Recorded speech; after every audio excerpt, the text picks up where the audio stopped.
এক্সপেরিমেন্টটা দেখতে পাচ্ছি, এটা হচ্ছে অষ্টম শ্রেণীর বিজ্ঞান বইয়ের তৃতীয় অধ্যায়ের 31 নম্বর পেজে আছে।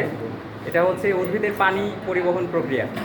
তো আমরা জানি যে উদ্ভিদ তার মূল রোমের মাধ্যমে পানি শোষণ করে থাকে এবং মাটির যে কৈশিক নালী আছে, এই কৈশিক থাকা স্থানগুলো থেকে পানিগুলো শোষণ করা হয়। তো এখানে আমরা এই যে দেখতে পাচ্ছি যে ক্ষুদ্র ক্ষুদ্র, আপনারা দেখতে পাচ্ছেন কিনা, এখানে ক্ষুদ্র ক্ষুদ্র শিকড়ের মতো দেখা যায়, এগুলো মূলত হচ্ছে মূল রোম। এই মূল রোমের সাহায্যে উদ্ভিদ পানিটা শোষণ করে। মূলত এখানে ভাস্কুলার বান্ডল আছে, যে ভাস্কুলার বান্ডলটা একদম পাতা পর্যন্ত বিস্তৃত। এই ভাস্কুলার বান্ডলের মধ্যে এক প্রকার বান্ডলের নাম হচ্ছে জাইলেম। মূলত জাইলেমের মাধ্যমে পানিটা ধীরে ধীরে শোষিত হয়ে ওপরের দিকে ওঠে। এখন অন্যান্য উদ্ভিদ যদি আমি সেই এক্সপেরিমেন্টে ইউজ করতাম, তাহলে ওই বাকল, তারপরে হচ্ছে কাঠ, এগুলোর মাধ্যমে এটা দেখা যেত না। কিন্তু আমরা এখানে একটা উদ্ভিদ নিয়েছি যেটা অনেক বেশি ট্রান্সপারেন্ট, বাইরে থেকে দেখা যায়। এই উদ্ভিদটার নাম হচ্ছে পেপারোমিয়ার, বাংলায় এটার নাম হচ্ছে দীপ্তলুচি।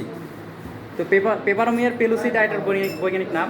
তো এটা আপনি যখন হচ্ছে মূল রোমের সাহায্যে পানিটা প্রথমে আমার ভাস্কুলার বান্ডলে যাবে জাইলেমে। তো পরীক্ষার জন্য প্রথমে আমরা এটা কী করছি, এই উদ্ভিদটা আগে সংগ্রহ করছি, তারপরে এটার যে বিকার, এই বিকারের মধ্যে একটা পাত্র নিচ্ছি আর কি, পাত্রের মধ্যে পানি নিয়েছি, পানির সাথে একটু কালার মিক্স করছি। কারণ যদি পানিটা স্বচ্ছ থাকতো তাহলে পানি উঠলে তো আমরা বুঝতে পারতাম না। এই কারণে একটু কালারটাকে চেঞ্জ করার জন্য আমরা একটু রং মিশ্রিত করছি। তাতে কী হবে, পানিটা ধীরে ধীরে যখন ওপরের দিকে উঠবে তখন আমরা বাইরে থেকে দেখতে পাবো যে পানিটা ধীরে ধীরে উঠতেছে।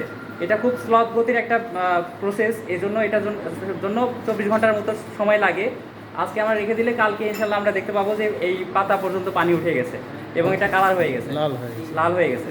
তো এইভাবেই আসলে উদ্ভিদ পানির যে পরিশোষণটা এটা হয়ে থাকে একদম মূল থেকে পাতা পর্যন্ত।